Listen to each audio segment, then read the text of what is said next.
آخری خط کے جواب میں ہمارے گھر میں ہزار غربت ہو، پریشانی ہو، حالات کتنے بھی نامساعد ہوں، ہمیشہ دو چیزیں بھرپور رہیں، ایک باتیں اور دوسری کتابیں۔ شاید یہی سبب ہے کہ ہم تمام بھائی بہن کبھی گھٹن کا شکار نہیں ہوئے، کبھی تنہا نہیں ہوئے۔ دوسری اہم بات یہ ہوئی کہ ہم لوگوں کو کبھی گھر سے باہر کسی دوست کی تلاش کرنے کی ضرورت نہیں ہوئی۔ کتابوں اور باتوں نے بہت ہی کم عمر میں ہم لوگوں کو نظریات قائم کرنے، انہیں پرکھنے، ان کے لیے دلائل مہیا کرنے کا موقع فراہم کیا۔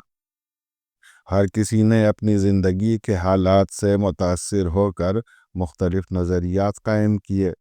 اس پر خوب بحثیں ہوا کرتی تھیں، اور کبھی کبھی تو یہ مباحث اس قدر شدید ہو جاتے تھے کہ کئی دنوں تک ایک دوسرے سے بات چیت تک بند ہو جایا کرتی تھی۔ کوئی کسی سے ہار مان لے، یہ بعید از قیاس تھا۔ ہمارے نظریات غلط ہوں یا درست، اس سے ایک بات ضرور ہوئی کہ ہم لوگ نظریاتی اختلافات کے باوجود ایک دوسرے سے محبت کرنا اور ایک دوسرے کے ساتھ جینا سیکھ گئے۔ اس ہنر نے ہم لوگوں کو آئندہ زندگیوں میں بڑی مدد کی۔ ظاہر ہے، عنفوان شباب میں جس بات کو جس طرح سے ہم سمجھتے تھے، آج انہی باتوں کے لیے ہمارے خیالات بالکل مختلف ہیں۔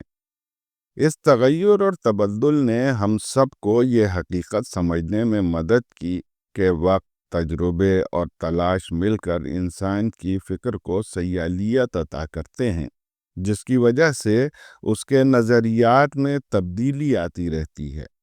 لہٰذا حتمیت کی جو سختی ہوتی ہے، ہم لوگ ہمیشہ اس سے محفوظ رہے۔ اس سیالیت یا فلوئڈٹی نے ایک طرف تو ہم لوگوں کو سیکھتے رہنے اور بدلتے رہنے کی صلاحیت عطا کی، مگر اس کیفیت کا سب سے بڑا عذاب یہ ہوا کہ ہم سبھی ہر وقت ٹوٹتے رہے۔ ٹوٹنا اپنے آپ میں ایک نہایت مشکل اور تکلیف دہ عمل ہوتا ہے، لیکن ٹوٹنے کے بعد جو لطافت حاصل ہوتی ہے، وہ ٹوٹنے کے تمام زخموں پر مرہم کا کام کرتی ہے۔ جو جتنا لطیف ہوتا ہے، اس کا سفر اس قدر آسان ہوتا چلا جاتا ہے۔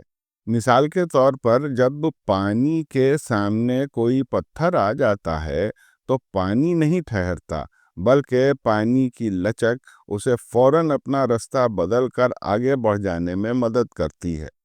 پانی سے زیادہ لطیف ہوا، اور ہوا سے زیادہ لطیف نور یا روشنی ہے۔ تم ذرا غور کر کے دیکھو کہ انہیں روکنا کس قدر مشکل ہے۔ ہمارے ساتھ تو ایک اور بات بھی ہوئی۔ ٹوٹنے اور لطیف ہوتے چلے جانے کے اس عمل میں جہاں تجربے، تجزیے اور فکر کی کارفرمائی تھی، وہیں تمہاری الفت نے بھی اپنے طور پر اثرات پیدا کیے۔ شیشہ ذات کے رفتہ رفتہ چٹکنے کی آواز میں کبھی کبھی تمہاری آواز کی کھنک بھی سنائی دے جاتی تھی، تو بے ساختہ زبان سے یہ شعر نکل پڑتا تھا: یاد ایام عہد بہارے، دور سے جیسے کوئی پکارے۔ دیکھنے والوں کے لیے ہماری زندگی دشوار ضرور تھی، لیکن رفتہ رفتہ ہم اس قدر سیال ہو گئے کہ مشکلوں سے بآسانی نکلتے چلے گئے، بلکہ ہنوز گزرتے ہی جا رہے ہیں۔ دنیاوی زندگی کے سفر کا یہ زیر و بم ہمارے لیے اب ان دریاؤں کے سفر کی مانند ہو گیا ہے جو پہاڑ کے پتھریلے دروں سے نکل کر وادیوں اور پھر اونچے نیچے میدانوں سے گزرتا ہوا اپنے راستے بناتا، گھومتا پھرتا کسی بسیط خلیج سے جا ملتا ہے۔ اس مستانہ روی کی ایک قیمت بھی ہے، اور یہی وجہ ہے کہ ہماری نگاہ میں اس کی قدر بھی ہے۔ اگر یہ مفت ہاتھ آ گئی ہوتی تو شاید ہم اس کی بھی یوں ہی ناقدری کرتے جیسے مفت ہاتھ آئی بہت سی نعمتوں کی کرتے رہے ہیں۔ ناقدری کا ذکر چھڑ ہی گیا ہے تو ایک قصہ سنتی چلو۔ ہمارے گھر میں جو زبان رائج ہے وہ تو تم جانتی ہی ہو۔ صاف اردو الفاظ کے رکھ رکھاؤ کے ساتھ گفتگو کا حصہ ہے۔ اگر کسی نے کوئی لفظ غلط استعمال کر لیا تو فوراً گرفت ہو جایا کرتی تھی۔ اس روک ٹوک نے بچپن سے ہی ہم لوگوں کی زبان کو پختہ کر دیا، جس کی وجہ سے جب ہم لوگ باہر کسی سے مخاطب ہوتے تو عموماً ہماری زبان ہی سننے والے کو متاثر کر دیا کرتی تھی۔ ہم لوگوں کو بھی اس پر کوئی غرور نہیں تھا، بلکہ اسے ہم لوگ کوئی خاص امتیازی صفت نہیں سمجھتے تھے۔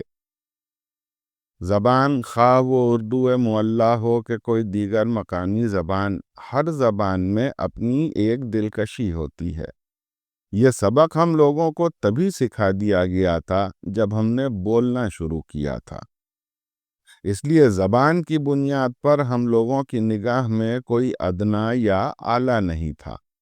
اس کے برعکس ہم لوگوں کے یہاں میتھلی زبان بولنے والی ابا کی اسٹوڈنٹس اکثر میتھلی کے گیت سنایا کرتی تھیں اور ہم لوگوں کو بہت مزہ آتا تھا۔ اگرچہ زبان مکمل طور پر سمجھ میں نہیں آتی تھی، اس کے باوجود اس زبان کی لے، الفاظ کی لچک ہم لوگوں کو بہت لطف اندوز کرتی تھی۔ آج بھی جب کبھی ہم لوگ ماموں، جنہیں ہم سب پاپا کہتے ہیں، ان کے ساتھ بیٹھتے ہیں تو وہ میتھلی اور بھوجپوری کے وہ یادگار گیت یاد کیا کرتے ہیں، اور ہم سب کو ان گیتوں میں وہی لطف آتا ہے جو تب ملتا تھا۔ ان گیتوں میں سے ایک آدھ کے مکھڑے سنتی چلو، یہ میتھلی زبان کا گیت ہے۔ اس کے بول کچھ یوں ہیں: اسمنجس میں اوجھا کے تار دلئی چھئی، ابیو نہ کہنا پہاڑ بھلئی چھئی۔ اور بھوجپوری زبان کا یہ گیت تو ایک زمانے میں زباں زد عام ہوا کرتا تھا۔ سنو: چم چم چمکے توری دھانی رے چونری یا چونریا رے، ہمرا کے بڑا دکھ دیلا گجریا رے، ہمرا کے بڑا دکھ دیلا۔ خیر، تو ہم ناقدری کا قصہ سنا رہے تھے۔ ہمارے پھوپھیزاد بھائی کے ایک دوست ہیں جنہیں اردو بولنے کا شوق چڑھا۔ بھائی جان سے اکثر وہ الفاظ کے معنی دریافت کرتے اور پھر ان الفاظ کو اپنی زبان میں استعمال کرتے تھے۔ اسی طرح انہوں نے ایک بار لفظ دیوس سن لیا، مگر اس کا معنی دریافت کرنا بھول گئے۔ لیکن انہیں محل استعمال سے یہ ضرور معلوم ہو گیا کہ اگر کسی کو برا کہنا ہے تو اسے دیوس کہا جا سکتا ہے۔ ایک بار ہم لوگ کسی چائے خانے پر چائے پی رہے تھے کہ انہوں نے دوران گفتگو کسی سے کہا، بھائی کسی دیوس کی ناقدری میں کوئی گناہ نہیں ہے۔ انہوں نے جن صاحب سے یہ بات کہی تھی، انہوں نے پلٹ کر پوچھ لیا کہ بھائی دیوس کا کیا مطلب ہوتا ہے؟ یہ پریشانی میں پھنس گئے۔ اگر غلط معنی بتاتے ہیں اور بعد میں وہ لغت دیکھ لے تو انہیں ان پڑھ سمجھے گا، اور اگر کچھ نہیں کہتے تو بھی ذلت ہوگی۔ انسان ذہین ہے، انہوں نے برجستہ اس انداز میں جواب دیا گویا کسی بے حد عام سے لفظ کا معنی پوچھ لیا گیا ہو۔ کہنے لگے، ارے دیوس کا معنی؟ دوسرے نے کہا، جی ہاں۔ انہوں نے کہا، بھئی یہ بڑا عام سا لفظ ہے دیوس۔ دیوس یعنی کڑم؟ سوال کرنے والا چونک گیا۔ اس نے کہا، ہیں یہ کون سا لفظ ہوتا ہے، اس کا کیا مطلب ہے؟ انہوں نے برجستہ جواب دیا، یار تم بھی عجیب انسان ہو، اب تمہیں ہم معنی کا معنی بھی بتائیں۔ دوستو، قصہ جاری ہے۔ اگر آپ کو کڑم کا مطلب پتا ہو تو کمنٹ باکس میں ضرور بتائیں، اور اگر یہ ویڈیو پسند آیا ہو تو ریڈیو اردو کو لائک، شیئر اور سبسکرائب کرنا بالکل نہ بھولیں۔ اور ہاں، اگر آپ ہمارا ساتھ دینا چاہتے ہیں تو جوائن بٹن دبا کر جوائن بھی کر سکتے ہیں۔